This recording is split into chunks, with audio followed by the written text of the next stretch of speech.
You're listening to the Vox Media Podcast Network. This is What the Heck with Mike Heck on MMAfighting.com. Now, here is your host, Mike Heck. What the heck? Well, hello there, everybody, and welcome to a brand new edition of What the Heck here on MMAfighting.com. I am Mike Heck. I am wearing my coat right now because it is freezing in Command Center 2.0. We're in the middle of a nor'easter, about to get a foot and a half of snow. And yeah, welcome to New England and welcome to the winter. And this past weekend, we got a little bit of a reprieve from UFC action after an insane 8-day stretch in Abu Dhabi, capped off by UFC 257. So we got the chance to stretch our legs a little bit. Yes, there was some good combat sports action, some great combat sports action. KSW was crazy. Glory event was crazy. And now we get the UFC back this weekend and every weekend through March. There'll be 3 pay-per-views in that stretch, but it all continues this Saturday, UFC Vegas 18. That'll be headlined by Alistair Overeem versus Alexander Volkov. Plus, we got Corey Sandhagen versus Frankie Edgar. We got the UFC debut of Manel Kape against Alexander Pantoja. Diego Ferreira versus Beneil Dariush is on that card. This is a pretty fun card. I know there's been some switch-ups, some changes, some injuries, some positive COVID tests, things like of that nature, but top to bottom, it's a pretty darn good card, and we will have you covered on that event throughout this week. But as far as this show goes, some good chats on the program this week, and we're not going to waste any time. We're going to get right to them. Here's the lineup. We're going to wrap things up, and if you haven't seen it already on our YouTube page, we're going to replay that chat with Tyson Chartier, the head coach of Calvin Kattar. We're going to discuss the fallout of the fight with Max Holloway, why he didn't stop the fight, his thoughts of the night, the event, Kattar's performance, overall, how Calvin is doing, all of that good stuff. You will hear that. It's his first and probably only interview that he's going to do on the subject. So if you missed it, we will replay it to wrap things up on the show this week. Joanne Calderwood got a big win at UFC 257 over Jessica Ai. She wants to keep getting after it. She wants to stay active. She wants to stay busy. And she has somebody in mind that gets her a little fired up to possibly earn another title opportunity. We will speak with JoJo. What a joy she is. And we'll do so in a little while. Mike Davis took part in one hell of a scrap on Fight Island against former Cage Warriors double champ Mason Jones. Super entertaining battle. Got fight of the night at UFC Fight Island 8. That was the Wednesday morning card. And as crazy as that fight was, the year Mike Davis had in 2020 was much crazier. And if you don't know the story, it is absolutely wild. You'll hear all about it from Beast Boy in around 15-20 minutes. But first, let us check in with the champion, the UFC bantamweight champion of the world, ahead of his first title defense. It's going to go down in a little over a month's time at UFC 259. Let us say hello once again to No Mercy himself, Petr Yan. All right, let us get to our first guest of the program this week. His second appearance on the show, but his first as the reigning UFC bantamweight champion. He will defend his title for the first time on March 6th against Aljamain Sterling at UFC 259. The champ is here, Petr Yan, along with his manager and translator, Sayat Abdrakhmanov. Petr, thank you for doing this, champ. How are you, sir? Thank you. I'm glad to see you, bro. Everything good. I'm glad to have you here. As a lot of people know by now, you are in the United States training at American Top Team in Florida. When did you come to Florida? How long have you been in the United States for? In Florida, everything good. Good climate, good food, good gym. I will here 7 weeks. Now we came here 3 weeks ago. And how are you enjoying the change of scenery? Все отлично. Это новая смена обстановки. Change of scenery is good. It's good to get ready here and kick some ass after. So this is the first time we've had the chance to speak since you became the champion, Petr. We talked about how badly you wanted to win that championship, and you did so by finishing Jose Aldo in the 5th round at UFC 251. What was that moment like for you when the referee finally stopped that fight? Да, это были неописуемые чувства, это очень приятно. You know, at the time, I really enjoyed the moment. You know, it's very cool to defeat such a legend and a killer himself like Jose Aldo. But right now, I'm not really thinking about that anymore. You know, right now, all my focus is on Sterling and how to destroy this man. One last thing on the win, because your job is to keep on fighting until the horn sounds or the referee pulls you off. And the referee in that fight let things go for a very long time. You landed several unanswered strikes. It seemed like the fight lasted for probably a minute longer than it needed to. What were you thinking in that moment? Did you feel like the referee took too long to stop the fight?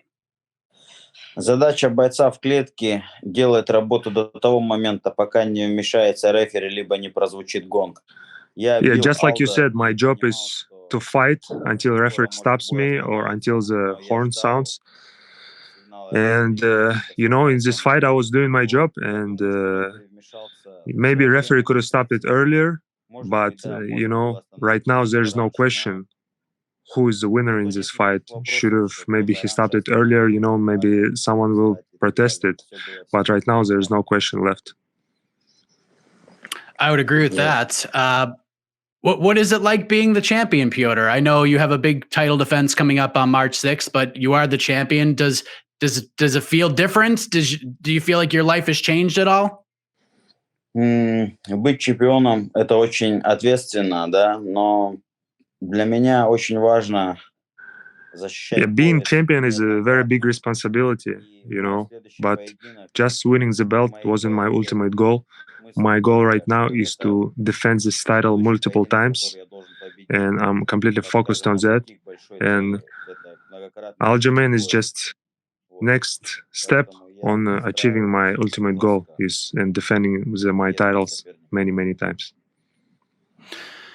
This fight was supposed to happen in December at UFC 256, but a few weeks before the fight was supposed to happen, you withdrew from the fight due to personal reasons. Are you able to talk about what happened there and why you weren't able to compete in December? Ну, я уже много раз об этом говорил, что поединок перенесся, да.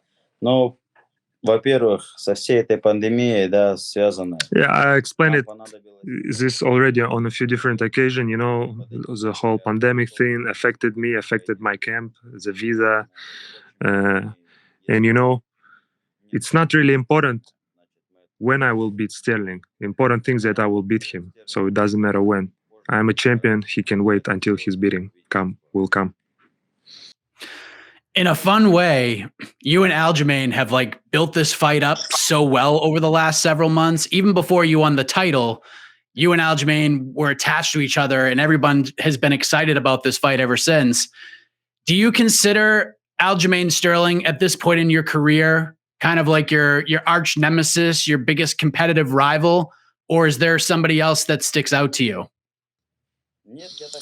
You know, I cannot say that he's my biggest rival. You know, he likes to talk a lot. He's a big mouth, and sometimes I just happen to answer for his tweets or something like that. So for me, you know, he's just another opponent, but I understand that he's a challenger. You know, he needs to attract attention that he needs so much. But as I started training and preparing, you know, recently he's gone quiet. I don't know what happened. I don't know what happened to his big mouth. Were you having fun? Oh, go ahead. You know, Aljamain also have his teammate, Mirab, Georgian, judoka, sambo fighter. You know, I have my training partner, Dennis, with me too, who's also decorated judoka. You know, if they have guts, we can do it like 2-on-2. I'll fight Sterling, and my training partners, Dennis will fight his guy Mirab, and we will show them no mercy team is looking like. Мы сломаем их. We're gonna break them. So a little tag team match, you and your teammate against Aljamain and Merab. I love it. Yeah, Aljamain already gone quiet. When he hears that, he's gonna be gone for a while. One of the interesting things that you said the last time we spoke before you won the title is that you believed strongly that no matter who else was there in this division, you felt that Jose Aldo was going to be your toughest test compared to Aljo and some of the other guys. After sharing over 20 minutes with Jose in July, do you still feel that way? Do you feel like your fight with Jose Aldo is actually going to be tougher than the fight you're going to have with Aljamain Sterling? You know, Aldo is one of the toughest fighter in MMA. You know, he punches hard. He have a unbreakable heart. He's a very, very strong fighter. Sterling, on the other hand, I don't know what he's hoping for when he's gonna fight me. Is he hoping just to work his jiu-jitsu on me? You know, I don't understand. You know, I'm working and training with black belts, and it's not a problem for me. You know, I'm training to break him and destroy him, and I cannot see what he's gonna offer me, and I'm determined to prove to everyone that I deserve to be a champion, and I'm gonna defend this belt for a long time. Do you feel like Aljamain presents any kind of challenge to you? I mean, you feel very confident that you're going to go in there and do it and dominate in this fight, but anything can happen when that cage door shuts. It's a fight, but do you feel like Aljamain presents any sort of challenge to you whatsoever?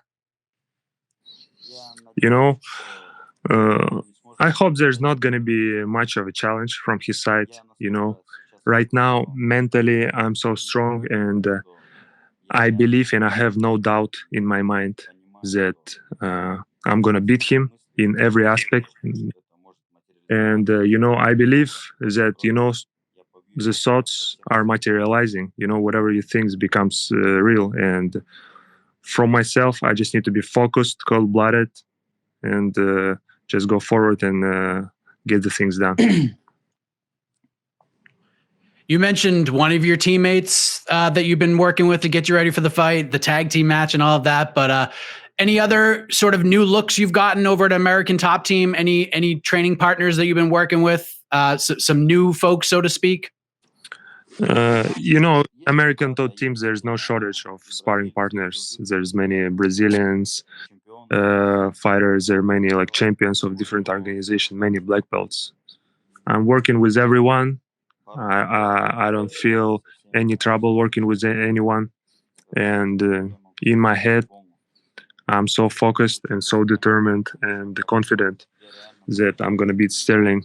So right now I'm really I would say really intense, and maybe after the fight I'm gonna relax a bit, but not right now is a focus time. So we're a little over a month away from this fight, Petr. You seem intense. You seem ready to go. How do we get this thing done against Aljamain Sterling? I know you're expecting to go in there and dominate, but is there a certain way that you're visualizing this fight playing out? Ну, хочу победить досрочно. Yeah, I want to finish him. You know, every time I fight, my goal is always to finish the opponent, and this time going to be no different. So as you've seen since you won the title, the division looks a little bit different. Like we've seen Frankie Edgar fight and win. Now he's fighting Corey Sandhagen on February 6th. TJ Dillashaw is getting ready to come back now that his suspension is over. Cody Garbrandt looks to be sticking around at 35 for the time being. And now Rob Font is in the top 5 after knocking out Marlon Moraes. So obviously you don't want to look past Aljamain Sterling, but you are the champion. You got a bullseye on your back. Do any of these guys sort of stick out to you if all goes well against Aljamain, or are you not even thinking about that right now? Вы все услышите. You know, you're going to find out in my post-fight interview in the octagon. I will call out my next spray, and you're going to find out who's going to be next, who's going to be beat next after Sterling. Fair enough. I do want to touch on one thing real quick. I know you've done some interviews. You've talked about TJ Dillashaw, and you said essentially that if all goes well, you beat Aljamain, and if the UFC wants you to fight TJ and the price is right, you're into that fight. But I am curious, from your perspective, do you think that TJ deserves an immediate title shot after the suspension, or do you think he needs to get another win, fight somebody else, and earn that title shot first? Я не знаю, я не буду судить, кто заслуживает, кто не заслуживает. To be honest, I don't know if he deserves to fight for a title or no. It's up to the experts, matchmakers, organization. If they're gonna choose him as an opponent, I'm gonna fight him. Last thing, Petr, what is your what's your favorite part about being in Florida? Like outside of the training and getting ready for the fight, are you doing anything fun out there? Doing anything with your free time? Enjoying the warmer weather? Like, what are some of the things that you like about Florida that maybe you weren't expecting to like? Bro, when we have time, we spend its time for relax, for recovery. Yes, we're going to beach, to swim, to massage. Yes, it's only relaxed time. I told you, I now 100% focus, only prepare, yes, for my next fight. So nothing. So we're just enjoying. We're training. We're relaxing, recovering. All things focused on Aljamain Sterling. Yes. There you go. All right, but hey, you're the champion, man. That's what it's all about. You're the champ. You got to do things your way. But very excited for this fight, Petr. I think it's a really fun matchup. It's all going to culminate with Aljamain Sterling, this rivalry that has gone on for so long. Really looking forward to it. Thank you very much for the time today, Petr. All the best to you for the rest of camp and in the fight itself. And Sayat, thank you for your time as well. I truly appreciate it. Thank you, Mike. Thank you for having me. Thank you. Petr Yan, ladies and gentlemen. As you can see, he is ready for Aljamain Sterling. Sounds like he's very intense in nature, as you can see there. I cannot wait for that fight. Should be a barn burner. March 6th at UFC 259. As the year was ending last year, I had that fight circled for a couple of months. Could not wait. We're finally going to see it in around a month's time on March 6th. Speaking of barn burners, Mike Davis had a barn burner with Mason Jones at UFC Fight Island 8. Let's hear from Beast Boy himself right now on What the Heck. Crazy story alert. All right, let us say hello to Mike Davis. It had been a little over a year since we had seen him compete. I believe it was October of 2019, and boy, did he deliver an entertaining scrap and a win over Mason Jones, UFC Fight Island 8. Mike, welcome to the show, sir. How are you? Yo, what's up? Not too much. I'm excited to be here. It's great to have you here, man. First off, after well over a year away, just to get back and make that walk and just get back to competing again. I mean, they say absence makes the heart grow fonder, but I'm sure it went beyond that for you, considering the 2020 that you had. Is that accurate? Oh, yeah. 100%. It's been I don't know, man. I can't even explain how bad my year has been. And then to finally start 2021 off with beautiful start, beautiful set. Like, with everything that's happened over this Fight Island, I'm set for the year already, and I still got 11 months to go. Man, what a great way to kick things off. So kind of going back to the layoff, because you were scheduled to face Giga Chikadze on a couple of different occasions. You were forced to withdraw from both those bouts for different reasons. So I guess, like, how difficult was 2020 for you? Like, what were some of the things that you've had to overcome? Because I know you talked about you got a little bit emotional at the post-fight press conference after your win, but I don't know if a lot of people actually know what you had to deal with in 2020. But just going by some old social media posts that I saw from you, you went through a lot in 2020. Oh yeah, I've been injury after injury after injury. Every month of 2020 brought some kind of new adversity that I had to overcome. Starting with the broken ribs, then the infection in my cheek. I had some weird infection in my cheek. COVID, I'm gonna say it was COVID. I never tested positive. I got tested while I was sick too, and it wasn't positive, but I'm pretty sure it's COVID because everyone who's had it states they had the same symptoms, same whatever's. Got hit by a car. That really messed me up for a while, a couple months. When I healed from that, my legs were good. I started running, tore my meniscus, tore my groin, tore my labrum. It's kind of healed now, but after that fight, it's driving me nuts, so I'm getting that checked out. Got forced out of my house. I couldn't afford to pay rent. I didn't make any money all 2020, so at the end of 2020, I ran out of money and couldn't pay and had to leave. Right now, I'm on the couch. This is pretty much where I stay right now.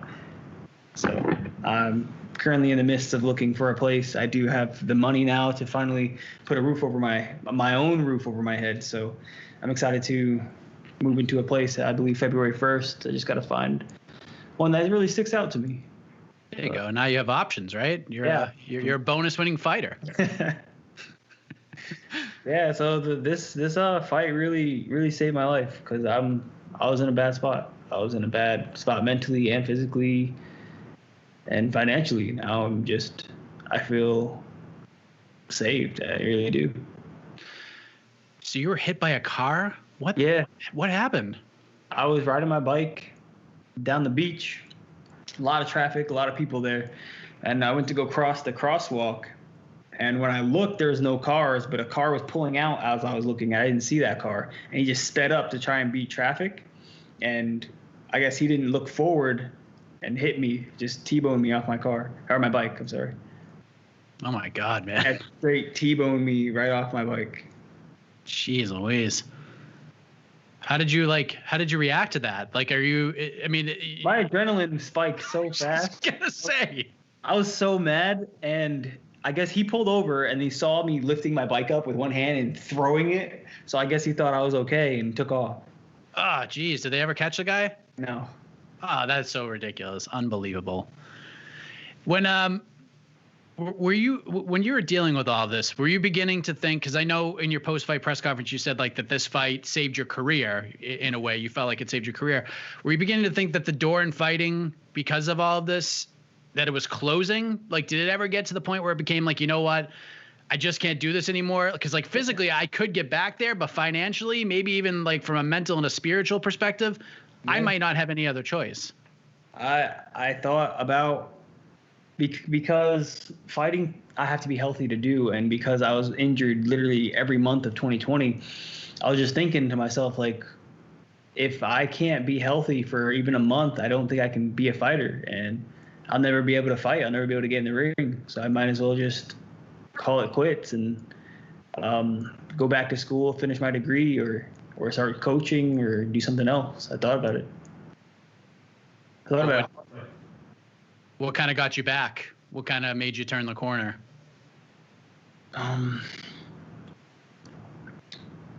It was kind of like a do it or fail. It's like I'm gonna take a fight, healthy or not, which I wasn't healthy at all in that fight, but felt decent enough to fight. And yeah, it was either take this fight, whoever it is, doesn't matter, win, lose, you have enough money to sit down, recover, and then get back into it. And I just thought, that's what I'll do. So you weren't healthy at all? Like on a scale of 1 to 10, like where would you rate your health overall in that fight? Oh my God, 1 to 10? 5? I'll say like a 5. You were 5? Yeah. Wow. I'm joking. I would say like a 5. Oh my God. When I arrived in Abu Dhabi, I had tingles going up my arm. And then 4 days out from the fight, I got something called a trigger finger, I believe it is, where it was so painful. It was the most, like, I didn't think I was going to be able to throw jabs the whole fight. Or if I did, it would just hurt. Everything, like even just the motion of throwing a punch hurt in my room, shadow boxing, or just moving around lightly. It hurt so bad. My hand hurt so bad. And it's the hand I broke. So it's definitely still, it wasn't good in the fight and I broke it. Jeez, man. Yeah, it was not good. I was like just forcing adrenaline to throw punches because my left hand hurt so bad, and now it's broken. So it's kind of just shows that it wasn't good to start with. Like I said, that labrum, it's painful now since the fight. After the fight, it really hurts, but before the fight, it was okay. I would give it like a 6 out of 10, not a 10 out of 10. So throwing my crosses, when I would connect with him and he wouldn't move back and it would jam my arm, it hurt instantly, like so bad in the middle of the fight. And I would just forget it. I'd be like, oh, well, whatever. And I just keep going. So this was like, I mean, this was just like all heart and will in there, right? Because I mean, you're all heart and will. Oh my God. Like, how do you deal with that? Like, do you just not feel it at all in the fight? Like, even in the third round, were you starting to feel everything more? No, I didn't feel anything. Oh my God. Not until the fight was over. When the fight was over and my adrenaline's cooling down, I'm realizing I won. And I look over at Paul Felder and I was like, oh shit. He was like, damn, good fight. And I saw him. And when I was walking to the back and I sat down, the minute I sat down, everything just sank into me. And I was like, holy shit, my body hurts. Then my hand was fine. But then when they started looking at it, they're like, yeah, they moved it and it hurt so bad. And then it instantly swelled up. Instantly. It's huge. How relieved are you just that you got through that whole thing? Win or lose, just getting through the whole fight. How relieved are you? I was so relieved. That's why my post-fight, the win, when they called my name, I was cursing and I was just overly happy because I was like, dang, I really did that. I did not. I went into the cage not thinking it was going to go that way. I really didn't. My number one fear going into that cage during Abu Dhabi was the fact that I don't think my body is going to handle this fight. I just kept pacing back and forth, and I was like, something's going to happen. My arm's not going to work. My hand's not going to work. My legs aren't going to work. Something's going to – because I was getting work done too, and I had weird pinching going on in my left leg, so nothing was happening. Nothing was going right for me. I didn't sleep at all. Made 2 hours every night. Was it just like we had a colleague out there, he had a hard time sleeping too, and he wasn't getting in there and fighting and wasn't dealing with the pain that you were going through. Was it like the pain itself, or was it, just the thought of the fight? Like, was it a combination of things? It was the pain. It was the time difference, the climate. I was out of it. Like, I was not 100% at all, not even close. Like I said, I was 5 out of 10. Good God, man. Yes. This is why I'm on this side of these interviews and not on that side of those interviews, because of everything you're describing right now. Did you know much about Mason Jones when they offered you the fight? Like, obviously, hardcore fans know who he is. Great run in Cage Warriors, 2-division champion. But when you got the name, I'm sure it didn't even matter to you. You're just like, I'm fighting. I don't care who it is. But did you know much about Mason at all? Like I said, when I got to the point in life where I was like, if I don't fight, then I'm going to be homeless. I'm going to be on the street. So I messaged Abe and I was like, look, I'm at that point where it's fight or I'm not going to make it. So whatever name you got, my answer is yes. At first he gave me some name. It was like Jones Mason or something like that. And we looked him up and he's like on a 3-fight losing streak, doesn't even fight for the UFC. I was like, this can't be the right guy. But then I was like, yeah, sure, whatever. It's perfect. It's an easy fight. But then he says, oh, they got the name. Sean Shelby got the name wrong. It's Mason Jones. And he sent me his profile and it's like 10-0. Perfect. Doesn't matter. Let's go. I said, yes. I didn't know who he was. Didn't know he was a Cage Warriors champion. Didn't know anything. I honestly, when I saw 10-0, I was like, he's just one of them scrubs that was fed fights. And he's 10-0 for nothing, and now he's getting a UFC debut. I'm just going to walk through this kid like I do everybody else. So I never thought anything of it. And then all the way up until a week before the fight, 4 days before the fight, Mike Brown, he was messaging me. He's saying, Mike, let's do some MMA training. Let's go over some things you want to do in the fight. And I was like, I don't know what I want to do in the fight because I don't know how this kid fights. So I sat down, opened up the laptop, looked him up on YouTube, and I was like, oh, oh, so this is who I'm fighting. And it was interesting because I didn't know that he fought all good people. Like everyone had a plus record, 12-1, 12 and so blah blah blah, really good people. And I was like, oh, he wasn't fed. He just walked through people. And then I watched him fight, and I was like, yeah, he's really walking through people. So I was like, all right, I got a fight in my hands. This is whatever. Let's do this. So I went from there. That's when I learned about who I was fighting, and 4 days later, I beat him. Was it a good thing that you went and looked at that stuff? Because there's fighters who are just sometimes they just focus on themselves. They don't want to know any of that stuff, so they just go in and they just do their own thing. But are you happy that you went and looked at that stuff? Did it enhance anything for you, or did it not change much? I don't think it changed much because my training, I can't really alter my training in the middle of cutting weight. So anything that I have learned or that I needed to learn was already done. The only thing that we were doing in Abu Dhabi was focusing on the weight cut. So when I was working with Mike Brown, it was literally just back and forth mitts where I was breaking a sweat, and we just do that for like an hour or so. And that's it. All it was focused on was making me sweat so I can get the weight off. Looking at his fight, it definitely prepared me for. I knew that I wasn't going to be able to finish him in the first round. I just had an idea or a gut feeling that he wasn't going to fall in the first round. When I found out he didn't fall in the second round, I was like, all right, it's a war then. And then the third round, I had to come out strong, which I did. And I just dug down to whatever I had left and let it all out. Getting to the fight itself, I mean, you mentioned everything. You were worried that your body may not even get you through the fight. Your music hits, you walk to the octagon after all this time. What did it feel like when your feet finally touch the canvas? You're in the octagon. It's been 15, 16 months. You're back where you belong. What's that feeling like? Did it take the pain away almost in a way? It felt different this time. I don't know why, but when I've got into the octagon, there was something in me that was comfortable. Like this isn't anything new anymore. So I think with the exposure, the being in the UFC, this is my essentially fourth time stepping on a UFC canvas. I'm just used to it now. I've just felt so comfortable, and that helped me like bring out the best version of me. I feel like you could not have gotten a better opponent for this situation. One, because the hardcore fan base was all over this fight.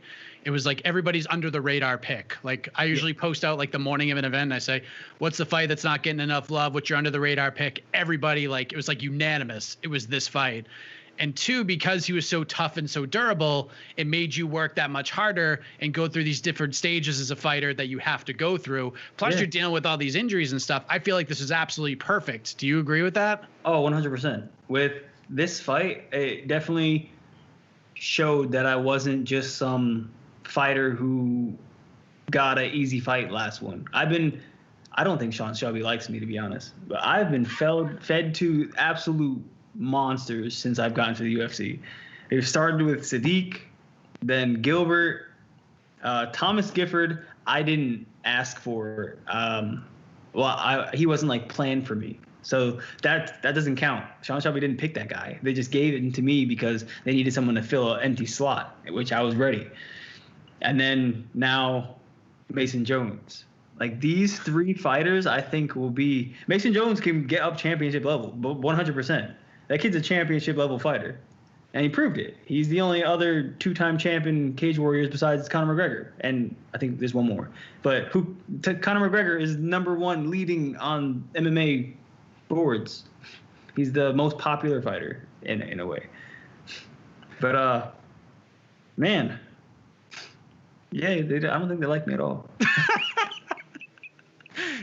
He gets Gilbert Burns in his first UFC fight, and now Gilbert Burns is fighting for a world title in like 2 weeks from right now. Yeah. It's craziness, and that was your debut fight. I think he's gonna win, and if he does win, that just makes me look even better. There you go. You look like $1 million if he wins that fight. If he beats Usman in the first round, I'll look 10 times better. So watching that fight this past Wednesday, I scored it for you. I'd say the majority of people scored it for you. Okay. I don't know if you look at MMA Decisions. It's a website where like media members give their scores. 12 out of 20 media members scored it for you. 4 of them gave you all 3 rounds. One media site, a very popular one, scored it 30-27 for him, which, listen, I'm not a judge, but that score seems absolutely absurd in my eyes. So it's interesting. While many believe this fight was super close, you didn't seem to think that way. Why is that? 30-27 for him? 30-27 for him.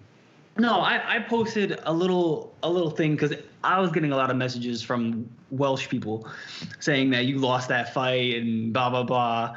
And I just wanted to send a post out there that it wasn't a close fight. Because if you look at the fight, one, you look at my face. I have 0 damage. And he is still jacked up.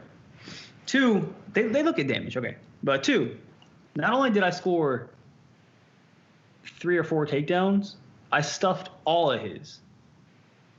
I evaded 50%, 60% of his significant strikes. He doubled my output. Yes, he threw literally like double the amount of punches I did, but my accuracy, my connects, my significant strikes were way higher. There's way more accuracy in his. He's just flailing his limbs around and not connecting with anything. So that has to be judged. It's like you can swing all you want. If you're not hitting me, who cares? And then I believe that's just it. There's just those 2 things based on that. He looked like the busier fighter. I was on my back foot the whole time, but I was countering, moving, takedowns, better significant strikes. I definitely won every single round. You were cracking him, man. You were cracking him. I was so surprised he did not fall. It's a tough dude. Thomas Gifford, man. These people. I don't know what it is. He hit me with some good shots. I definitely, one of them, the one that gave me that little cut that was bleeding, that one like closed my eye in the middle of the fight. My eye was open, I can tell, but I couldn't see out of it for a good like 15 seconds. And I saw him coming forward, and I think that was one of the shots in the second round. I shot in on him. I missed the shot, and then I threw a spinning back kick to keep him back. Yeah, that was the point where he hit me with like a left hook or something, and it gave me this cut. And in the middle of the fight, this whole eye went blurry, and I was like, oh, I need a second. And I was trying to find some space, but he was still on me, so I threw a spinning back kick, and he stopped coming forward, and my eye cleared up, and I was like, okay, I'm back. Let's go. There's some good wherewithal right there to throw a move like that, and it seemed to work at that time. I'm curious, how would you grade your performance overall? And I ask this because, one, everything you've gone through and the pain and all of that stuff, but 2, there's been this debate in MMA forever about, ring rust being a real thing or not. Like, some people say it is, others say it isn't. Some have won, some have lost and felt both ways. So how would you rate it? And do you think it's real? I think ring rust is real.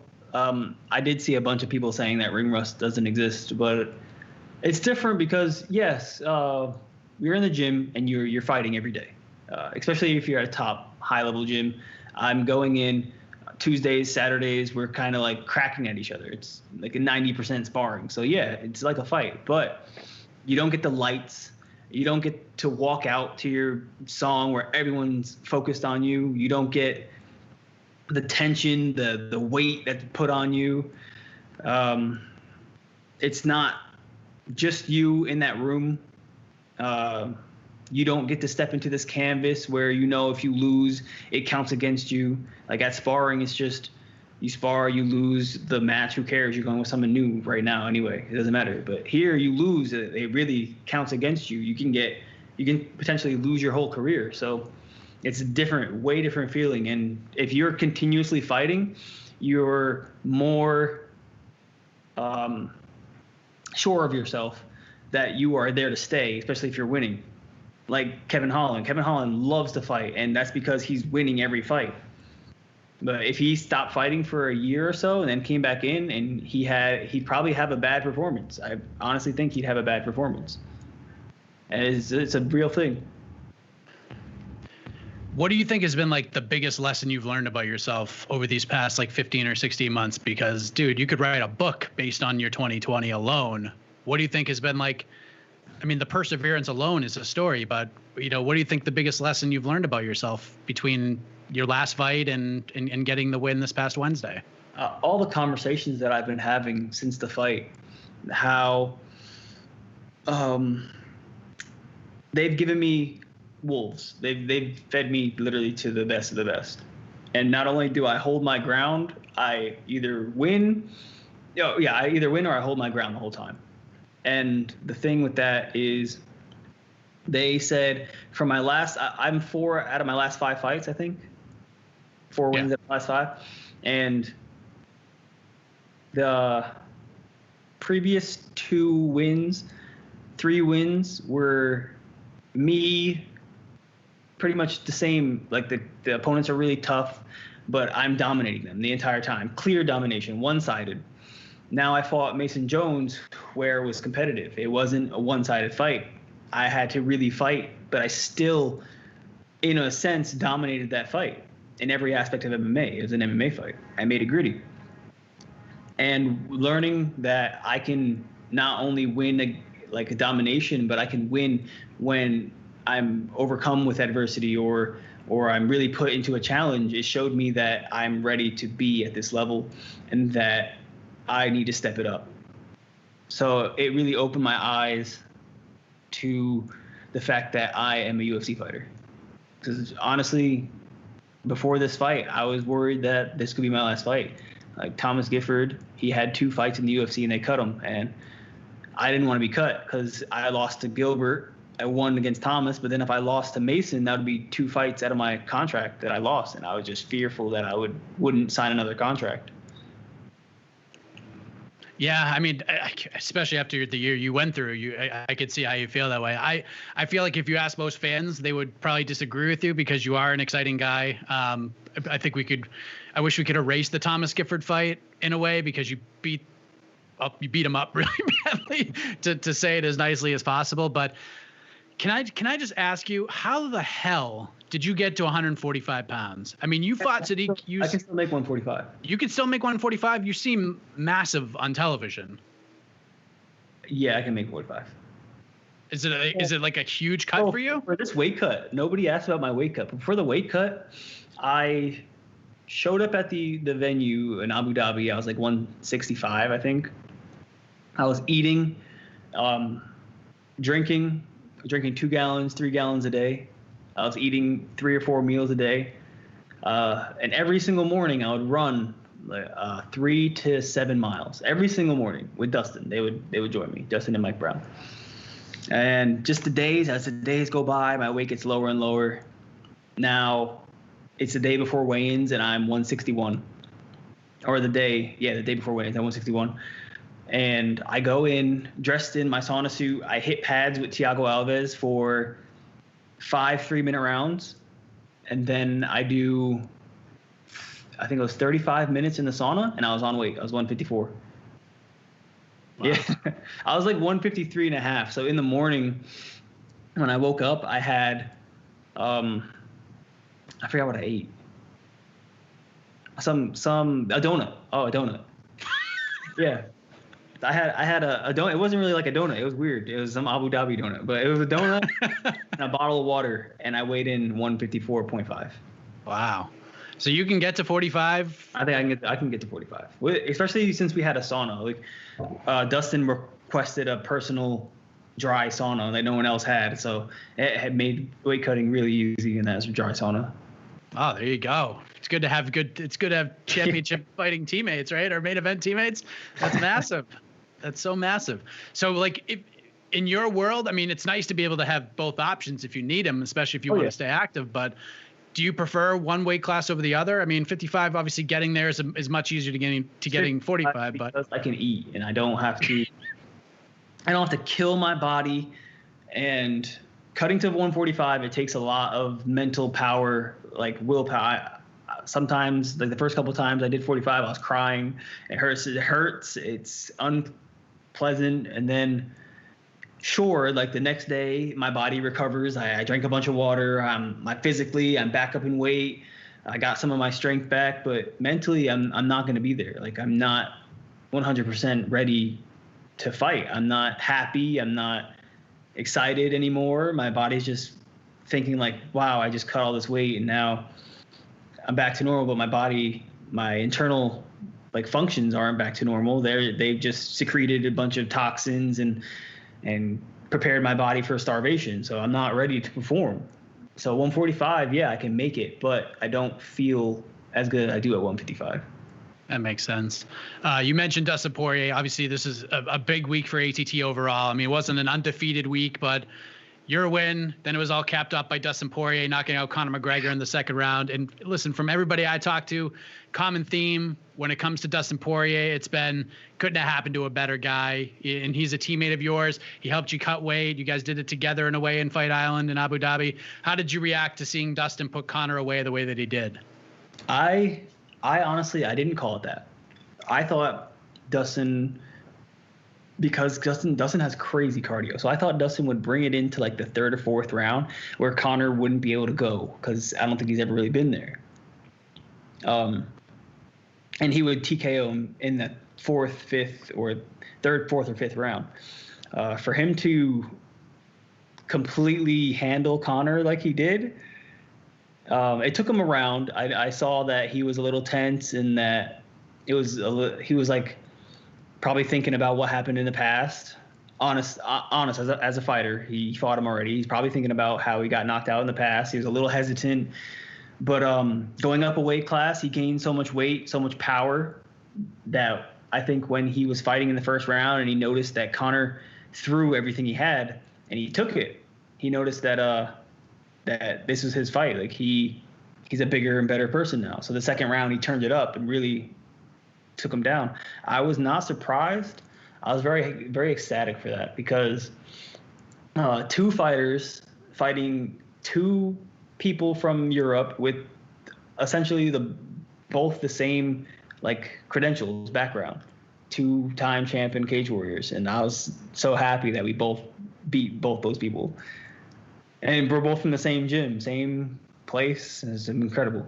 It showed me a lot that because I train with Dustin and we're both really good partners for each other, that I can be in that level. And that's really, it's eye-opening, truly.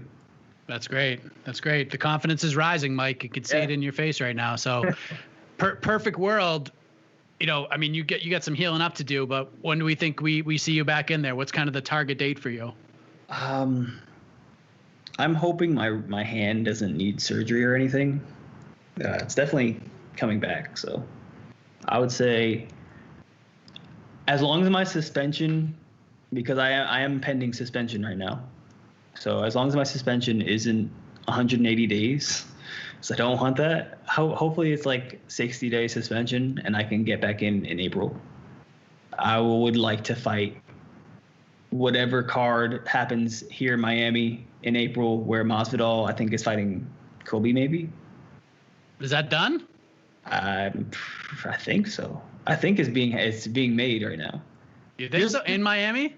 Just because if you look around, this isn't me with personal information. I don't have secret information. I'm just keeping tabs on Twitter and Instagram and everything. But yeah, there's talks that it's Masvidal versus Colby in Miami with full fans or half fans. Florida's a good place to be for that. Yeah, so that's literally from me right now. It's 30 minutes. So that's perfect. It's better than Abu Dhabi, right? So much better. You won't see a failure in my cardio from lack of sleep and climate change. So I'll be able to push all 3 rounds. Hearing Dustin describe Fight Island, it's like it shouldn't be called Fight Island. It should be called Fight Hotel. Like we're just stuck in a hotel the whole time. Do you agree with that? Prison. It's 5-star prison. It is. You can't leave that building. You're brought mediocre food. It is not like crazy. And then after you're done cutting weight, you get to go and enjoy the good stuff. But no, it was bad. It was boring. It was so boring. Good thing you had teammates, right? Is sit in your room and watch TV or work out. There's literally only 2 things you can do. So let's keep you in the States this time so you don't have to do that again. Yeah. I mean, I like the adventure. The trip was fun. The plane had the best steak I've ever had was on the flight. I'm not even joking. It was the best steak I've ever had. There you go. Living the lavish life, Mike. By getting back in the win column, getting the bonus. Yes. I mean, you knew you were getting the bonus, right? Like you walked out of that cage knowing I'm getting 50 G's for fight of the night. You didn't feel that way? Nope. I never think that because it'll let me down if I don't get it, which happened to me on Thomas Gifford fight. I was like, that was performance of the night. That was knockout of the night. I got this. Yeah, that's 50 G's. Let me plan some 50 G vacations. And then I got literally nothing. I got ridiculed instead. How did you get ridiculed for that? It's not your fault. It's not my fault. The whole match got ridiculed. It's saying, it should have been stopped earlier, that I didn't feel remorse for beating someone so bad, and blah, blah, blah. And it just went on. And still, even today, I get messages about, like, how did you feel beating up Thomas Gifford? And it's like, I don't feel for you emotionally. I don't care anything about you. I'm working, and I'm preventing you from hurting me. So until you stop, I'm going to hurt you. That's it. That's all I feel. That's the fight game. That's all about. Mike, listen, man, you have gone through a lot over this last year. I was very happy to see you get back in there and get a win. Your post-fight scrum was awesome. So if you guys haven't seen it, go back to the MMA Fighting YouTube page and check that out. I'm glad you were able to get here, man. Hopefully April, maybe in Miami, maybe somewhere in the United States, to see you back in there, and hopefully your hand's okay and we can get you back as healthy as possible. I want to be on. I have to fight before July. This is personal. I have to fight before July. So that way I can fight again. I want to fight at least 3 times this year, because fighting once or twice last year, or 0 times last year, I'm sorry, and then twice the year before that, I feel like I'm so far back where I could be doing so much more. So I want to fight 3 or 4 times this year, regardless of my injuries. Because you see, I took this fight with injuries, and I'm not opposed to doing it again. Is there going to be a point where we could settle you down and we could fix all of these issues and then get back, or just there's no time for that? Yeah, no, there is, and I don't know. I want to be 100% guaranteed that I'm set and nothing like last year will happen again before I sit down and let my body heal. So I think one more fight, one more win will set me in a good standing where I can take a few months off and recover. There you go. You got it all mapped out. You're ready to go. Let's get you another win, maybe another bonus, and then we get you all healed up, or at least as much as possible as a fighter. Another bonus, right? Then I will heal my body 100%. I'll just sit down and heal until I'm 100% ready to go. Man, that guy went through the ringer on multiple occasions. What a story to get back in the octagon, back in the win column, and what a fight it was. Mason Jones will be back for sure, but definitely looking forward to seeing what's next for Mike Davis, especially after that conversation and finding out how injured he was even heading into that fight with Mason Jones. Just crazy. Just absolutely crazy what these men and women do for our entertainment. It's unbelievable. Speaking of entertaining, speaking of fun, speaking of just all the good things you can possibly say, let us say hello to Joanne Calderwood. Big win over Jessica Ai at UFC 257, led right into Michael Chandler and Dustin Poirier's big wins. What is next for JoJo? Let's hear what she thinks about it right now.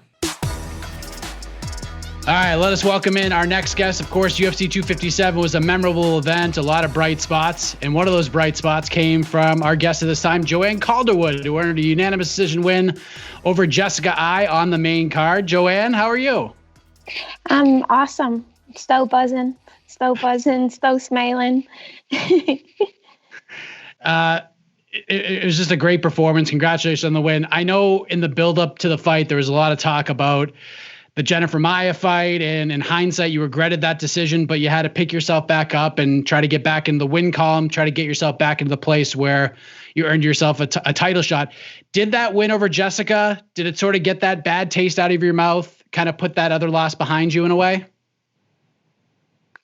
Yeah, it definitely made me feel a little bit better. There's always pressure going into a fight, but I feel like there's a little bit more when you've just lost your last one and not had a great performance. So yeah, I was happy to kind of be like, okay, guys, forget about that one. Here's a good performance, and I'm glad everyone enjoyed it, and everyone gave me great feedback that it was a great fight. So happy with that, and I got the win.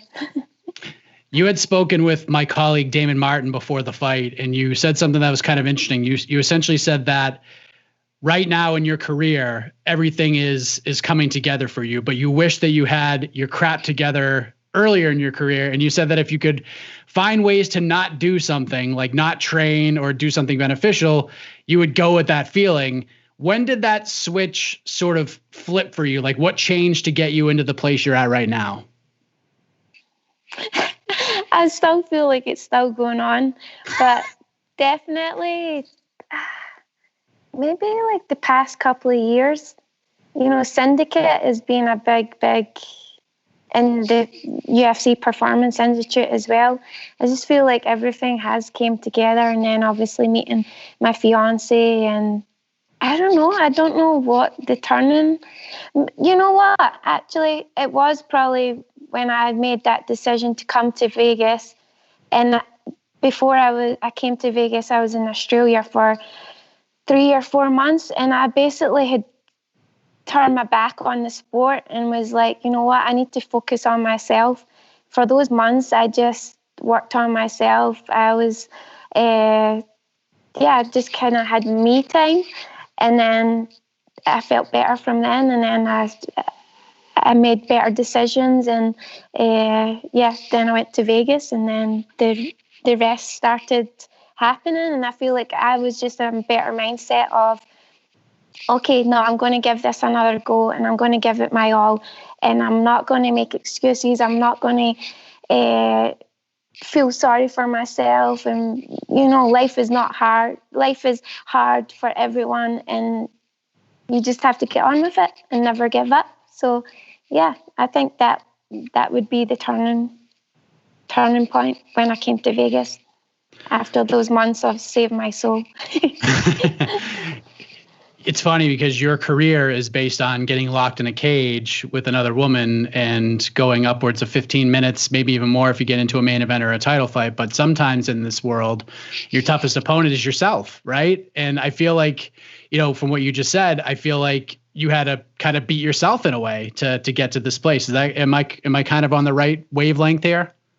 For sure. The people, our fans and people that are looking at us, they're just seeing those 15 minutes that we're in the cage in the octagon, so it's like there's so many other things going on, training and in life and all that kind of stuff. So yeah, there's a lot of things that go in the background that people don't realize. But yeah, it's a crazy world, crazy life we live, but it's great.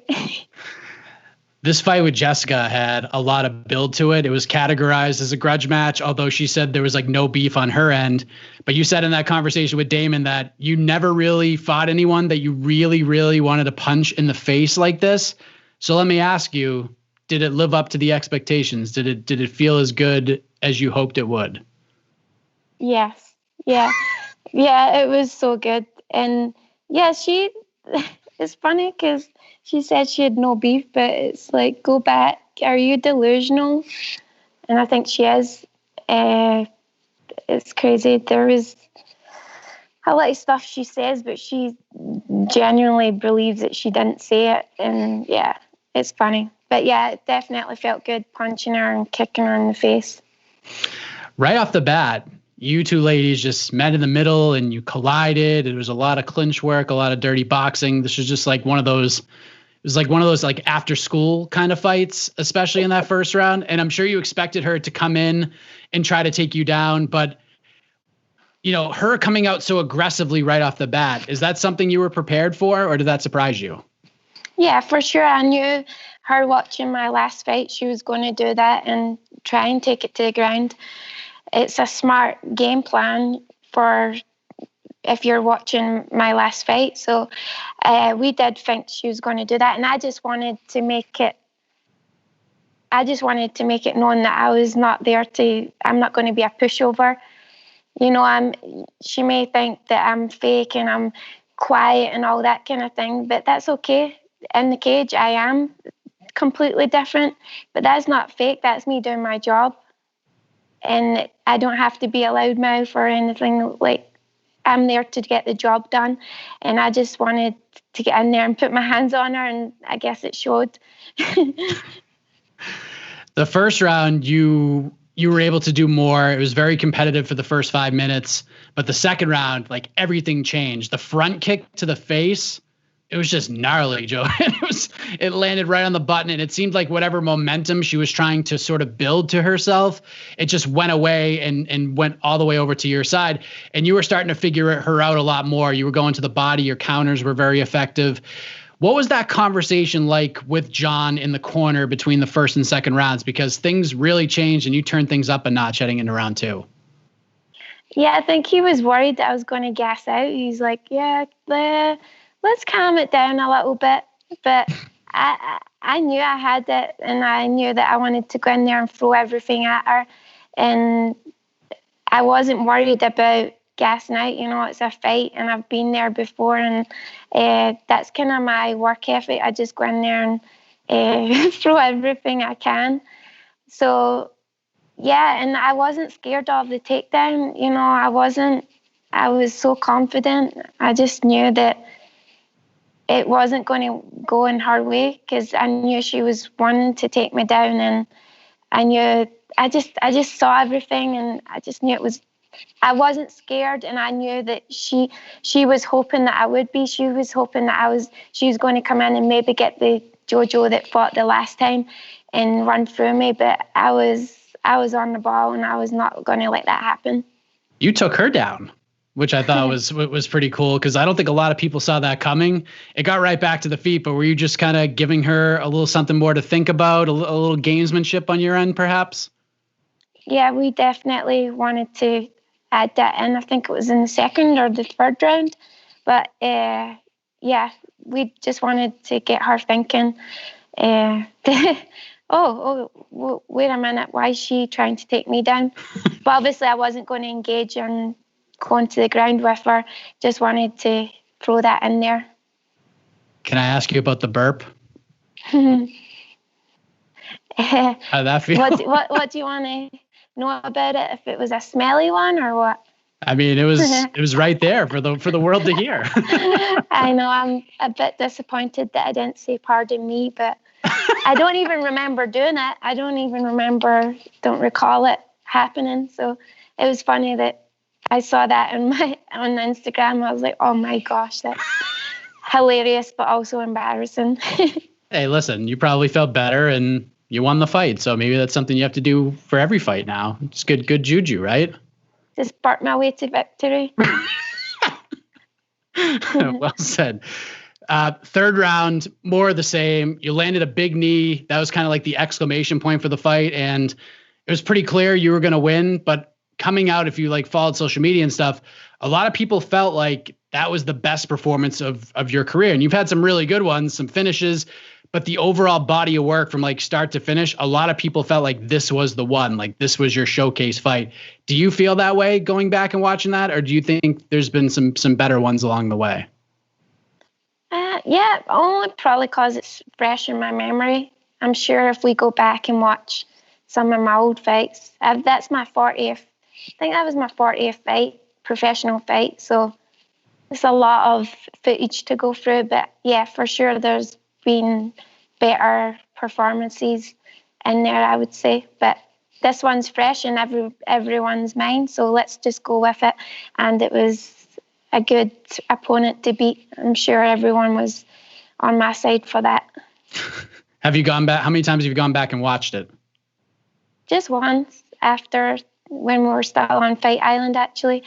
We watched it. We found some highlights, and yeah, I'm looking forward to watching it again, so that when I go back to work on Monday, we can have kind of baseline of, okay, I like this, but let's work on this. So there's always things that you can take away from, especially a win as well. I believe when you were back speaking with the media after the fight, you cut it short because Michael Chandler was about to fight. Dan Hooker, and he goes in there and gets this ridiculous finish. He does the backflip off the cage, and then right after that, Dustin Poirier follows up with the big finish over Conor McGregor. I mean, how did you react to those two moments, especially the Chandler one, because you cut your interview short to go watch that fight? Yeah, I just felt bad for the guys that were there as well. So I was just like, and I'm so glad I did, because I literally got off the stage, turned the corner, and that's when Mike done it. And I was like right in front of the TV, and we just saw it. So it was perfect timing.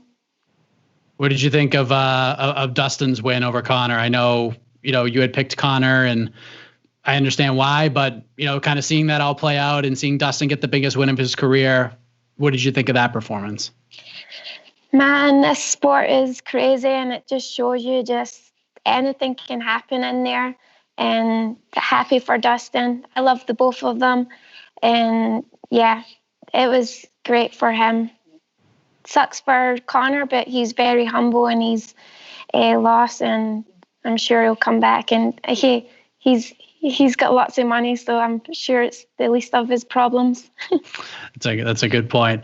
So heading into the fight, your goal was to stay as active as possible. You said that within the next 2 years, you think you can get 10 more fights in. Like, that's how active you want to be. Activity is obviously important, but after the win, you were like, what I want next is whatever's going to get me closer to the spot I was at before, whatever's going to get me closer to the belt. And coincidentally enough, it seems like one of the top contenders in the division has some interest in fighting you. Lauren Murphy really seems to like the idea of competing with you in a possible title eliminator. So it seems like Jessica Andrade, she's like, let's do it. So it seems like Andrade's going to fight Valentina next. Nothing's been announced, but it seems that's the direction it's going. But what are your thoughts on Lauren and her, I guess, enthusiasm to share the octagon with you? That's awesome. I know she was really hoping for the next shot. So that's awesome to hear. And yeah, because when people have been asking me, who would you like next? I see her as a really good matchup. So that's awesome to know, and let's do it. So you think do you think this makes the most sense for you? I think it's probably the best place for you, at least to get to where you want to go, is to try to fight Lauren. Yeah, for sure. Me and Lauren fight it for the winner of Jessica and Valentina. I think that makes perfect sense. Let's hope the UFC comes along and get it booked straight away. Yeah. Have you been she's a fighter who had her ups and downs early. She's moved back to her old stomping grounds in Houston, and ever since she did that, she's been on a roll. She's turned things around in a big way. She's like a completely different fighter than the person we saw come into the UFC. 4 straight wins. What have you made of her surge in this division? Yeah, I think she's awesome. I really love those stories, because everyone's kind of got those stories, but it's always good to see. And I feel like myself, like I'm coming into my prime now, and it's like, oh man, if I knew this at the start of the UFC, I would probably already be champion and probably retired. But things happen for a reason, and I'm glad that she's coming out, and she's feeling like she's at her prime. And I would look forward to fighting her. And both kind of have been up and down, and I'm sure we'd have a great fight. The goal is to get to the title. Of course, Valentina is the champion. Most feel like she's unbeatable right now. And I know, kind of looking back on the Jennifer Maia fight and how that all played out, it kind of sucked. But I guess in like a weird way, do you feel like it could have been, not like the best thing that could have happened to you, but possibly like a blessing in disguise? Because if you had fought Valentina when you were scheduled to fight her, the situation for like training and getting ready for this fight probably wasn't like the most ideal. The timing wasn't spectacular, I'm sure, but it doesn't hurt to have more time to like get better, let things get back to somewhat normalcy compared to what it was before, and have the best camp possible for a challenge like that. You know what I mean? Yeah, it was so hard. I was thinking, geez, I'm fighting the best girl in the division, one of the top girls in the world, and I'm training in my living room and not got most of my team around me. It was so weird, and there was a lot of pressure, and I put a lot of pressure on myself for that and putting those thoughts into my mind. And then when it got delayed and that kind of thing, it didn't help. So yeah, it probably was a blessing in disguise, but you know, things are starting to change, and you just have to make the most of the situation that you're in. And I feel like I would probably make better decisions now and just kind of go with it and not be so, oh geez, like the world's ending and you're fighting for the biggest opportunity of your life. And yeah. So yeah. True or false? By the end of 2021, you will have fought and burped your way to a title fight. True. It's happening. It's going to happen. I'm just going to make a burp right now. There we go. Give the people what they want, JoJo. Give the people what they want. Listen, my mom's going to kill me. my son would be impressed with you, Joanne. Seriously, congratulations on the win. It was great stuff. Obviously, you've probably seen it. A lot of support out there for you heading into this fight, even coming out of it. Very excited to see what is next for you. Maybe Lauren Murphy. I think that fight makes a lot of sense. I'd like to see it. I know she wants to see it. I'm sure you'd like to see it. But thank you for the time. Congratulations. Thank you for joining us, and hopefully we see you back in there soon. Thank you. Thank you so much, and have a great day. What an absolute delight Joanne Calderwood is, isn't she? I mean, she's just so fun. Congratulations to her. The Lauren Murphy idea, which Lauren kind of put that out there herself. I mean, other people were doing some fantasy matchmaking. Thought that was a good idea. Lauren seems to be into it. Joanne obviously is into it. Makes a lot of sense. But if that's not the direction the UFC goes, I literally have no idea. Because AK and I were talking about this on to the next one. I don't know what they do. I just don't know. Because a lot of these women are booked already. There's some interesting matchups in there. I almost think that the Antonina Shevchenko idea would kind of make the most sense if she can't get a top 5 opponent, because, I mean, you want to get into the Shevchenko world, beat her sister, that might spark something. Maybe you jump the queue, but we'll see what happens. 125, very interesting in both the men's and women's divisions. Easy for me to say, but 125 is fun all the way around. All right, so we're gonna put a bow on this part of the show. We're gonna wrap things up with one more interview with Tyson Chartier, the head coach of Calvin Kattar. So stay tuned for that if you haven't seen it already. But first, big shout out to the team at MMA Fighting. Big shout out to Casey Lyden on the production, Jose Youngs and Alex Savis on the graphics, the clips you'll see later on, etc. And of course, big shout out to all of you for checking out the show each and every week. As you've probably seen recently, a lot more activity on the MMA Fighting YouTube page. That is going to continue to increase, so keep that in mind. We're going to try to get these individual What the Heck interviews out quicker. Plus, Damon Martins get out there doing some video stuff. Some big interviews if you missed over the weekend. He talked with Kamaru Usman, talked with Ben Askren, Gilbert Burns, Paige Van Zandt. So lots of good stuff up there from him as well. So go check that out. If you haven't subscribed, do that. Click those notifications. I don't know why I say that. My kid watches a bunch of YouTube videos and they all say, click the notifications, and he says it all the time. I don't know. Anyways, UFC Vegas 18 coming up on Saturday. We'll stream live the media day on Thursday. I believe it's kicking off at 2 p.m. Eastern Standard Time. After that, we'll take a little break, and then we'll have another live edition of Between the Links. Pretty good matchup coming your way, especially if you're a fan of the OG MMA media members. We'll leave it at that. And then we'll have, of course, preview show, pre-fight show Q&A with all of you, the post-fight show, all that good stuff from the UFC's return to Vegas this Saturday. Should be a lot of fun. With that said, have a heck of a week, everybody. Here is my chat once again with Tyson Chartier. Thank you very much. All right, so a couple weeks ago, the UFC kicked off their 2021 calendar year. Historic fight card, the first MMA event ever to air on ABC Network, a network with such a tremendous history in the combat sports world. It had been over 2 decades since a fight was aired on ABC. It was a boxing match. Jose Luis Castillo defeated Stevie Johnson. I remember watching that fight. It was like this huge upset. But over 20 years later, the first main event on ABC for the UFC was in the featherweight division. Max Holloway versus Calvin Kattar. Very important fight, 145 pounds. Max Holloway got the win. He looked incredible, but Calvin Kattar in defeat showed tremendous grit, heart, and to quote the great Mick Foley, testicular fortitude, and he might just be the toughest man on earth. But that fight and how it ultimately played out over 25 minutes brought up a lot of questions, a lot of debate, and in some cases, some finger pointing. So I'm happy to welcome back the head coach for Calvin Kattar, Tyson Chartier. Tyson, thank you for doing this, man. I know there's probably a million other things you'd rather be doing on this freezing cold day, but I appreciate it very much.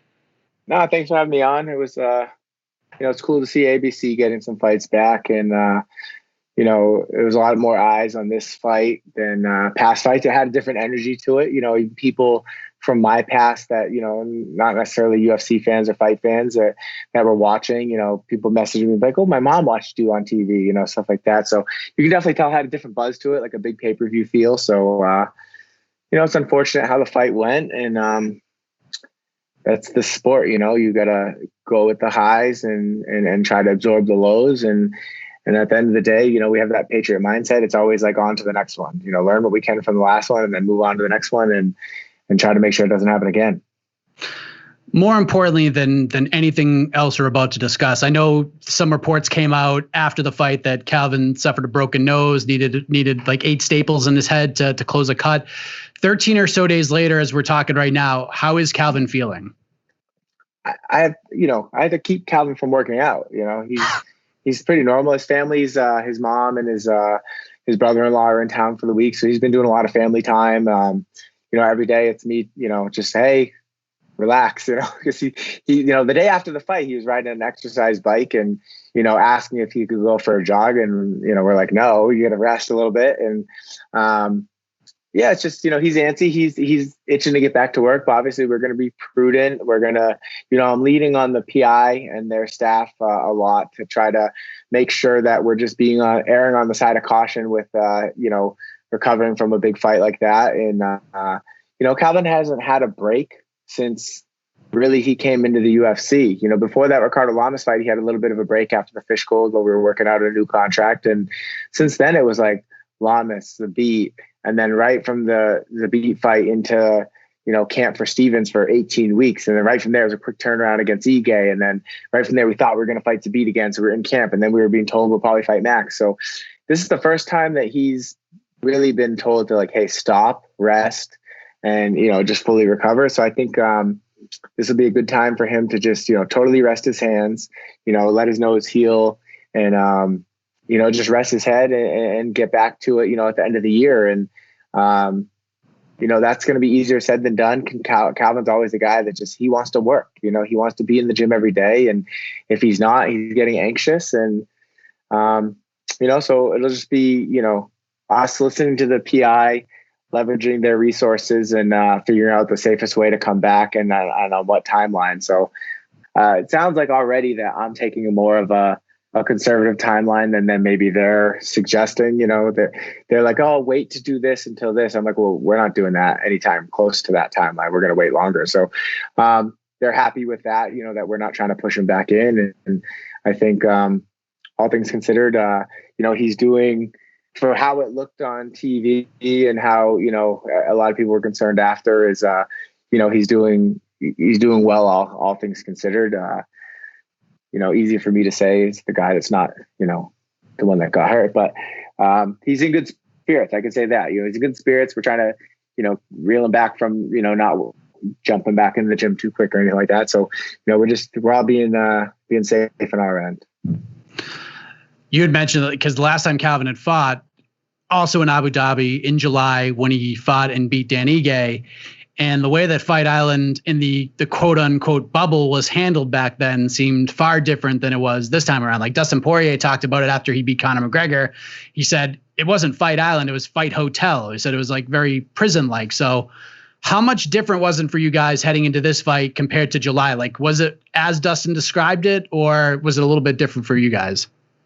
Yeah, and the difference that we had this fight too was that we flew out there, fought on a Saturday, but didn't fly back till the next Thursday. So then it's like just sitting around waiting and waiting and waiting. And I was gone a total of 16 nights. I think 3 nights in Vegas and then 13 nights in Abu Dhabi. A few days on a plane and stuff like that. But By the end we were calling it, we were in a 5-star prison. You know, the W Hotel is remarkable. It's beautiful. Abu Dhabi is beautiful, but we don't get to see any of it. And you're basically in a hotel. You can go outside, walk around the hotel, but all you are is you're just sitting there waiting the whole week. And it's great that it's a necessary evil, really. You know, it's a place that allows these guys to go to work and check in and progress their career and make money. And it's good that the UFC is doing it. So you don't want to look like, look a gift horse in the mouth and complain about it. But yeah, fighting in Vegas is way easier. It's way easier on the fighter, with the meals and the travel. And then obviously it's way easier on the coaches. Some of these, I feel bad for some of these entry level guys. They're coming out here for, entry level contracts, and these coaches are out there for 2 weeks, leaving their families. They're probably losing a ton of money, at their home gyms and stuff like that. So it's tough, but at the end of the day, like, these guys are fighting and this is what them and the coaches sign up for. So you can't complain about it. It's just, if you had your choice, you're going to want to fight in Vegas and not there, especially, but the weather was way better this time. It was like 75, 80, wasn't as humid. So, you can complain about everything, or you can look at the glass half full. And at the end of the day, like, it wasn't 120 degrees with 85% humidity. So that was nice, but I think it would have been a lot more enjoyable this time if we could still go to the beach and ride the F1 cars and, stuff like that, ride bikes around. And, we weren't allowed to do any of that, but it is what it is. So let's get to the fight day itself, because you're with Calvin the entire time. He's getting ready for this huge fight, and with the wins, his next fight would be for the belt unless something absolutely absurd happened. How would you sort of describe his mentality the day of the fight? Like, before he made the walk, before he got to the arena, you wake up, you see him. What's his mentality like? Everything was the same. Calvin's chill. Good vibe. The only thing that was a little off was, we he had some, hand soreness going into the fight. So we asked the cut man to, give us kind of a special wrap and kind of protect the hands a little bit more. And that ended up taking a little bit longer than we would have liked. So then by the time we finally got the wraps done, it was like, all right, you have 30 minutes to go. And so I felt like it was a little bit of a rush to warm up. I know Calvin felt that, and it was unfortunate. But other than that, everything was normal. It was a normal fight week. It was a normal, fight time. We checked in, I think, at 11:45 p.m. We probably fought around 3 a.m. So, we had plenty of time to like check in, get over there, all that. But then once we finally got in the locker room, that's when all of a sudden things just felt rushed. And there wasn't much that we could do about that. We told the guy we wanted to get taped, and he's like, I'll be back. And he came back when he did. And I think that's something that we'll probably try to plan for next time. Calvin fights, is to let the UFC know that, listen, like, we need a longer warm up. So can we if we have to, we'll take the earlier shuttle to the venue. It was such a cool like vibe heading in, because there's fans, they were into it. Like, you watch the Wednesday card, like, you knew they were there, but not quite like they were on that Saturday. And the fight starts off, Holloway gets comfortable right away. Calvin was landing some leg kicks. Holloway was landing some of his own, spinning back kick. He wins the round probably. But for those who have watched Calvin fight over the years, he's not much of a fast starter. So I even tweeted some to the effect of, first round went the way I expected it to, but round 2 for Kattar is like round 1 for most other guys. So what is going on in your mind as this first round is playing out? Are you just like, this is typical Calvin, just trying to get his feet wet and things will get better? Yeah, I mean, it's tough because, obviously you have a plan going into a fight and it doesn't always work out. It's Max, man, I don't know if anybody could have beat Max that night, even if Calvin came in as the best. Obviously that, Calvin will say it like this. He's like, Max fought the best fight he's ever fought. I don't feel like I fought well. But even if Calvin did fight the best fight that he felt like he could have fought, I mean, it would have been a tall task to beat Max on that specific night, So going in the second round, I was like, all right, we got to make some adjustments. And we tried to make some calls on the stool and then into the second round. And it was just, it wasn't our night. And once Max gets momentum, it's really hard to take it back. And you got to feel that. And then you got to feel like he was making, even Max, like he was winning, but he's still making good adjustments. And he kept just making more adjustments. And he's got a really good team behind him. And I'll say that was one of the first times that I've ever felt after a fight that the other team came in as prepared as we did. And that's not a knock on any of the other teams I've coached against. It's kind of, that's our MO as a team, is that I always feel like we go in more prepared. We're a small group. We have more time to prepare for individual fights. And that was like the first time I ever felt like we kind of faced another team like us, where it was a small team that was so focused on just one fighter. And they kind of knew everything Calvin was going to do before he did it.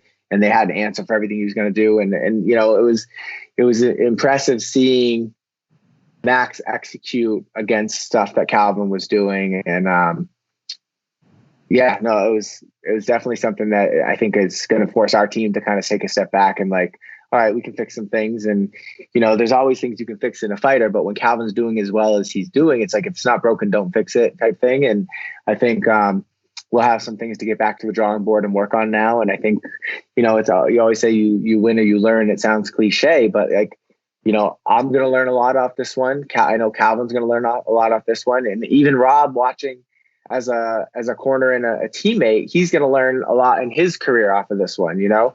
And the other coaches, same thing. And, you know, if we don't learn from it, shame on us. And that's what we have to do, is get back to the drawing board and make sure that, you know, we did learn the lessons, and then the next fight we come back, you know, more prepared. So the fourth round is the point of contention, because Max was very close to finishing the fight. Going back and looking at the numbers, it's just insane to even look at. 141 of 191 significant strikes landed. Herb Dean's the referee, one of the best in the business, very close to stopping it. He doesn't. Calvin was fighting back. And between some of the broadcast team, the social media folk, a lot of people wanted this fight stopped. Now, as we have seen in the past, some of that blame gets pointed to the referee, as it has to Herb Dean. Some of that blame goes to the corner. You chose to let the fight continue on. So for those who have been giving you a hard time, I know Herb Dean probably has his own takes on things as well. Can you sort of walk us through your mentality in the fourth round, even between the fourth and fifth rounds? Like, how close were you to stopping the fight? Did it get close to that place? Yeah, no, it definitely did. Like, you know, I'm sitting in the corner and I'm like, because every time Calvin was like, it was like really bad, it was like his back was to us, and we see Max and we see Herb, and there was a couple times I'm like, fuck, is he gonna stop it? And I was kind of hoping Herb stopped it, you know. And then all of a sudden I'm like, all right, he's not gonna stop it. And I'm like, should we throw in the towel? And then I'm thinking, let's throw in the towel. And then all of a sudden Calvin would crack him, you know. And then he'd get off the fence and he'd start landing shots. I'm like, damn it, you know. It's like I'm looking for. The only way to describe it is I was looking for a reason to stop it. And every time I was about to, he would give us a reason not to, you know? And it's a tough spot to be in, because you have to make a judgment call in real time based on the facts that you're presented. And and there was a couple of times I thought Herb was going to stop it, but then now he's looking Calvin in the eye. I'm behind Calvin. So it's like, all right, well, Herb has a better view than we do. And Calvin's now fighting back and landing some good shots. And then there was even one time in the fourth round where I looked at, Jake, the Muay Thai coach. I'm like, dude, Max is getting tired. It was like crazy, because he was like beating us up, but then you saw in his eyes, he was like, oh, and then he tried to wrestle. I think that was the fourth round. And then he tried to take us down. I'm like, holy shit, Max is getting tired of beating us up. And then Calvin, you know, landed a good shot again. And then the round ended. And I went to the stool on the fourth round, after the fourth round, thinking like, all right, we're going to stop the fight. And then I sat down. I was like, you good? And Calvin's like, yeah, I'm good. Like, what's up? You know? And he was so clear in the way he spoke. His eyes were clear. He was coherent. He was like still in the fight. You know, it was tough. It was, it would have been tough to stop it right there, where, you know, you could tell he was still in it mentally. He didn't seem to be, you know, wearing the damage that we were watching. It was tough, man. I mean, it's easy to sit back, you know, when you're at home, or you have the luxury of not being in the seat that we're in, you know, and saying, oh, I would have stopped it. It's like, yeah, it's easy to say that, you know, but, you know, I don't think there's anyone that's spent more time on a mat with Calvin than I have. I don't think no one can argue that they care more. I know his whole team cares about him. His family cares about him. There's no one that can argue that they care more about Calvin than I do. I'm right there with those people. And, but at the end of the day, like, you know, the only person I owe an explanation to is Calvin and his family. And, you know, we've had those conversations and we're good. We're on to the next one. And, you know, but I'm not ignorant enough to think that I know everything and that I don't make mistakes. And, I want to become better as a coach. And, I reached out to some people that I consider mentors or colleagues in the sport, other coaches that have been in that same seat that understand the role. And honestly, the feedback I got from a lot of those people is like, yeah, it sucked, but I would have done the same thing. And I can't say I regret my decision. It's tough. I have to, I don't ever want to see my fighters take damage like that. But I'd be lying if I didn't say I didn't think Calvin still had a shot to win it in the 5th round. He hits hard. He was landing good shots. I think Max was just superhuman. And it's almost like it's unfortunate. It's not a position I ever want to be in again, but I think, it's an experience that it happened how it happened. And, I can understand, like, you got to take the good with the bad. Like, you go into this fight and everybody's like, oh, you get these awards for the team and the coach and all that stuff. And that's great. And you get all this publicity and you can take that, but you don't deserve that if you're not going to take the ridicule too. Like you sit in that stool as the head coach and you have to be able to take the punches too. If people, they're entitled to their opinion and they can say that, I made a wrong choice or I should have protected Calvin more. And that's their opinion and they're entitled to that. And I respect it. But the one thing I won't tolerate is anybody thinking that I don't have Calvin's well-being at the forefront of my mind that whole time. It was, I'm concerned about the kid. He's basically like a little brother to me. There's nothing more important to me than these guys' health. And maybe you don't agree with that based on how the fight went and whatever, but there's a reason that in 2017 I brought these guys out to the PI to get baseline tests with concussion protocols. I wanted to know, because head trauma is something I think about. We got the baselines done. Like I had the UFC open the PI early on that Friday that we got back to Vegas so we could do another concussion protocol test and compare it to our baseline. We already have it scheduled to go out there at the end of February to check again and see how we're improving. And it is what it is. People are going to have their opinions. I'm going to take the praise with the ridicule, and you kind of have to expect both. But at the end of the day, like I said, the one thing I won't tolerate is people questioning my care for the fighter's well-being. And I know you know me pretty well, and there's a lot of other people that know me aren't questioning it. It's just people that probably don't even have a picture to go along with their profile on Instagram or Twitter. And those people have those opinions of like, oh, you don't care about your fighter. You're the worst coach ever. It's like, all right, cool. But at the end of the day, like, I guess this is just part of the course. It's something that we have to deal with. And I just hope it's something that we never have to deal with again. I never want to see my fighter get beat up like that and take damage. And hopefully, we all circle back as a team. And the next one, we're right back to Calvin Kattar, who's a top 5 guy and, thinking about trying to fight for another title shot down the road.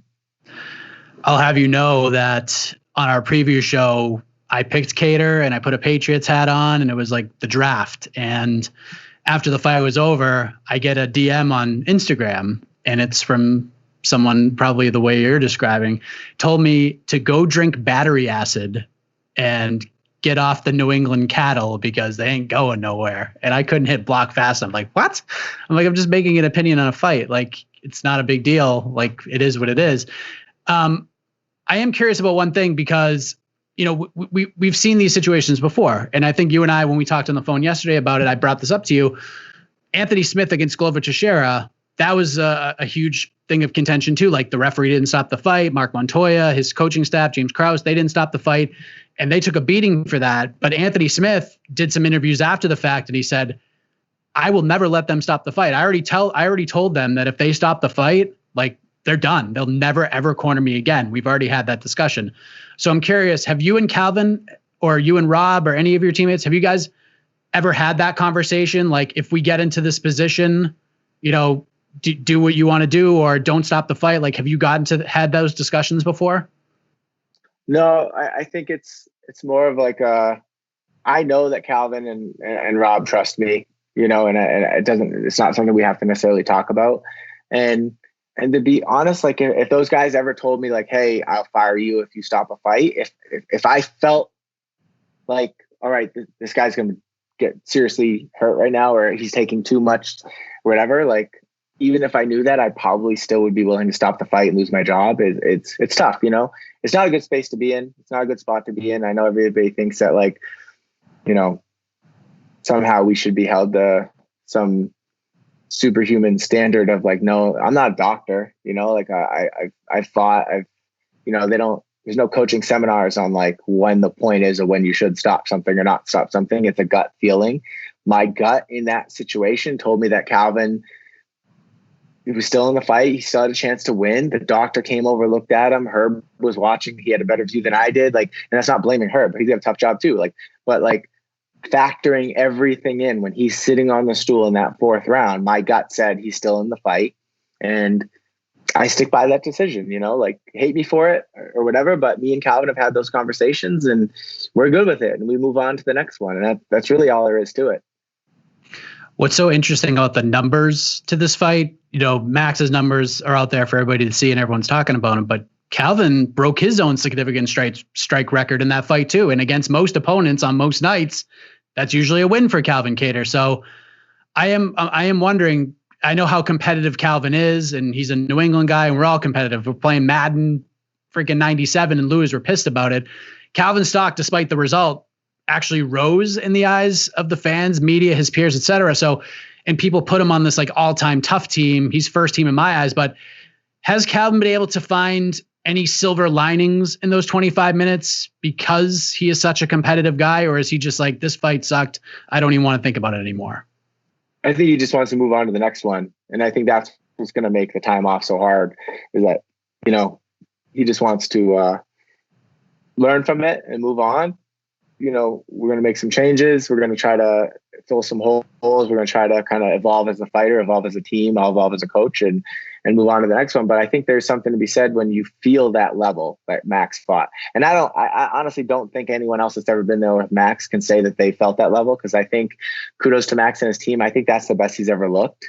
You know, he's all-time team tough too, man. He took some great shots from Calvin, who has been able to put out some of the best that have ever done it. So I think we felt the highest level that's ever been there at the 145-pound division, and Calvin was able to kind of survive it. And but now we don't want to just survive it. We felt it, and now we want to beat it. So I think this will it's just going to motivate him more. You know, I don't think that he didn't lose any confidence in this fight. It's more frustration that he felt like he could have done better, and I think we all feel that way. And about, you know, our own performances, I feel like maybe we could have done a better camp. Maybe we could have, you know, you think back and you think of all the different things you could have done, but you know, we just got to put that into effect for the next camp.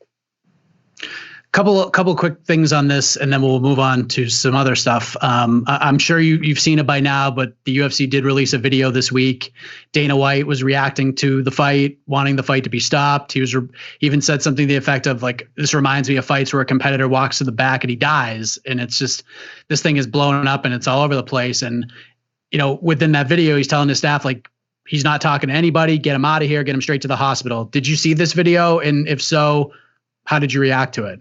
No, I don't watch any of that stuff. I saw like a headline for it or whatever, but yeah, I mean, Dana walked up to us after the fight. He's like, "You're going straight to the hospital." And Calvin's like, "You're so fucking tough. You're going straight to the hospital." And Calvin's like, "I don't want to be known for that," you know? And Dana was, you could tell Dana was like, oh, you're good. Like, you know, and we told Dana, we're like, yeah, like it's not as bad as it looked. You know, he's still here. He was never, I've had fighters way worse, you know, it's tough. It's yeah, I think Dana, and I think I read that he felt a lot better after talking to Calvin and seeing how he was still there. And like, I think, you know, and the one thing I got to realize is a lot of people didn't get to see that. You know, they kind of saw the fight, they saw it end, they saw us get ushered off to the hospital. Like, Calvin he remembers the whole fight. You know, you talk about Korean Zombie in that fight with Ortega. He doesn't remember the third, fourth, and fifth round. He was like, I don't even remember the fight, you know. Calvin was still making adjustments. He was listening. He remembers the whole thing. It was just looked really bad. You know, he took a lot of shots. The numbers don't help our cause at all. Like with people, you know, talking about the number of significant shots he took. And it is what it is, man. It's a night we want to forget, but we have to learn from. What was kind of like the post-fight medical stuff like, if you don't mind me asking? Because I know it's like you're not in Vegas anymore. You're not in the United States. It's a little different. You're in Abu Dhabi. Was there like concussion testing there as well? Like, what was that whole situation like? They did like the standard thing that you always get back. The first place you go to when you leave that tunnel in the arena is you go to a tent where Taylor Price and Dr. Dave and those guys are there. And you go in there and they do the doctor looks you over. They put the light in your eye. They do all the stuff. They ask, like, they look at your hands, look at your feet. They go over your whole body. They write down what they think. And then they're like, all right, you're going to the hospital. And so we went to, and that was it. It was no different than any other fight. And that was it. So they brought him and his brother got in the shuttle, and then I jumped in a little chase car behind them, and then we all went to the hospital. Last thing, I promise. Like, aside from wins and losses, has that fight, this whole experience, the aftermath, etc., personally, has it given you kind of a new perspective on things, learning lessons, kind of like anything else of that nature? I don't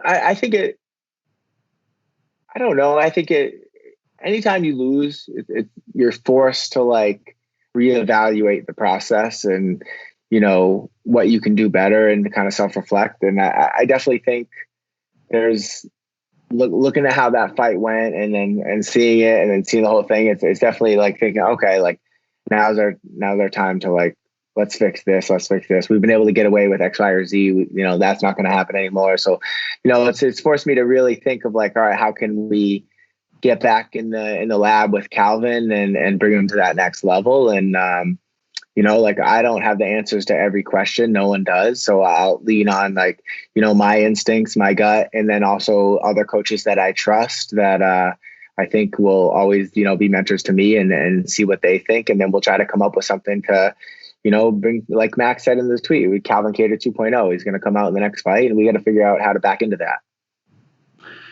So on to some other stuff. I want to go back to December 19th, if I could, because Rob Font, after nearly a year away from the sport, recovering from knee surgery, ACL tear, puts on a performance of a lifetime against Marlon Moraes. And I remember the last time you were on and you said something that always stuck out to me. You look at your fighters, Rob specifically, like he's your first child in a way, getting to the UFC, and he's overcome a lot and comes through with the win like that. He's in the top 5 and he's in live for a massive fight now. I got Rob's take on that night in Vegas. What was that night like for you in Las Vegas, seeing Rob come through in a big spot like that? It's like one part surreal, but one part like finally, it's like I've seen this kid since his first day doing MMA back in like 2009, and I sparred around with him. It's like seeing him come from that point and then his evolution as a fighter between then and now, and knowing this whole time that he's a top 5 guy. He just hasn't got that blue chip win. We've fallen short a couple times, and I think he just kept trusting the process. He kept working hard. He kept just improving even through injuries, and no one's as mentally tough as Rob is. So coming off a big injury like that, like I had said in the past, like I knew he'd be able to handle it. And it was just the way he was able to kind of withstand the early storm, which we knew would come, and stay safe on the ground, and then finally get up, and then just touching him with a jab and kind of rocking him. It was great. I just felt so happy, like proud of him, happy. And it was just good to, see him get his moment. Do you have a few more minutes, Tyson? I just looked at the clock and realized we've been talking for a while, but I do have a few more questions if you don't mind. Okay. When it comes to Rob, like I know he likes the TJ Dillashaw idea now that he's clear to return. The suspension is over. Also like the Jose Aldo idea. Cody Garbrandt's there. He seems to want to fight Aldo as well. Of course, we got the title fight coming up between Jan and Sterling. We got Frankie Edgar and Corey Sandhagen next weekend. A lot going on at 35 as always, man. Like what do you foresee happening? Like if you had to sort of take a guess on what you think happens, where do you think Rob goes from here? I mean, I think probably fight sometime this spring. And I think they right now, they're kind of we're in a holding pattern. We're the only guy in the top 10 not booked other than TJ. But, TJ sounds like maybe he has something in the works. So, and it's not us. So right now we just be on the outside looking in. There's a lot of fights coming. Edgar and Sandhagen fight next week. Maybe we get the winner of that. Maybe the title fight falls through and maybe we get that. Who knows? Like, there's one part is we're ready to jump in if someone gets hurt. Like let's say one of those fights, like the Aldo and Garbrandt fight, if that's happening in March. Maybe we're the replacement for that if someone gets hurt. It'd be logical. Or then if not, then maybe we get one of these winners of that fight and we fight him in like May. So who knows? Like, we just got to be ready for everything. We got Rob really right now is our focus is just to get him in the gym and, just wrestle, just wrestle until then. And his striking's good. You don't need to spar a ton and, while we're not in camp. And right now the meat and potatoes, we're just going to be putting in that work, wrestling, get mentally tough and, working on our offense and defense and, just be ready to go. Whatever name they call, I know we can beat them, and now it's just a matter of going out and executing on fight night. Speaking of next weekend, Mike Rodriguez is back. He's fighting Danilo Marquez, his first fight since the Ed Herman debacle. And I know you guys tried to appeal that to no avail, I take it. But I know from talking to Mike, probably like 2 days after that fight, he was ready to move past this whole thing, like the very next day. How excited is he, not just to like get in there and fight somebody, but just to get in there and put this Ed Herman fight officially behind him? Yeah, I think it's been behind him since the next day. He kind of like, all right, cool, I got paid, I'm moving on.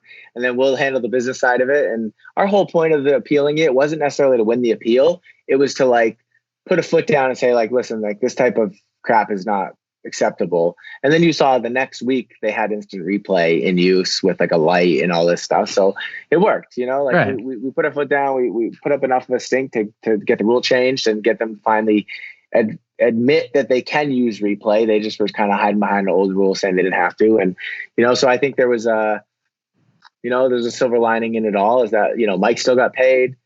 They changed the rule and now hopefully other people will be, not have to go through what he went through. But yeah, Mike's had a great attitude about the whole thing. And, he's excited about next week. I just talked to him on the phone before this and he's asking me what time his flight leaves and stuff. I'm like, it's in your email, but I'll screenshot it to you. And, yeah, he's just excited about, getting in there next week and testing himself against someone like Marquez. I'll tell you the name that I'm getting the most about, and I'm sure you'll love hearing this. Everyone wants to know when Parker Porter's fighting again. They love him ever since the Josh Parisian fight. They're all about Parker Porter. When's he fighting again? He's become like this cult-like figure in the heavyweight division after that crazy 15-minute war he had with Josh. Any news on him? Is he something in the works? Is it not public? Like, he's had a fight for like a month now. He's fighting in April. I won't say who it is just because I never like to break news. It's like it's up to him or if it breaks somewhere else. But yeah, he's fighting April 17th. He's got a matchup that'll be fun for everybody. So yeah, he'll be back. He's in camp now. I love his team, man.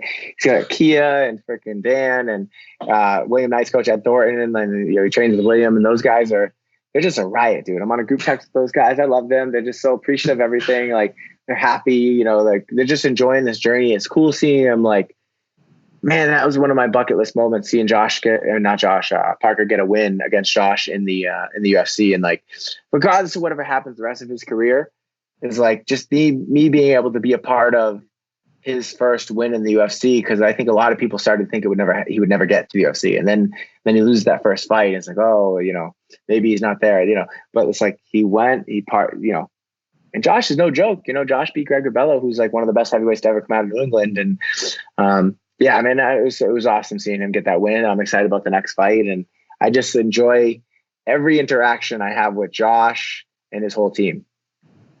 I keep saying Josh. It's Parker. I'm jet lagged about Parker.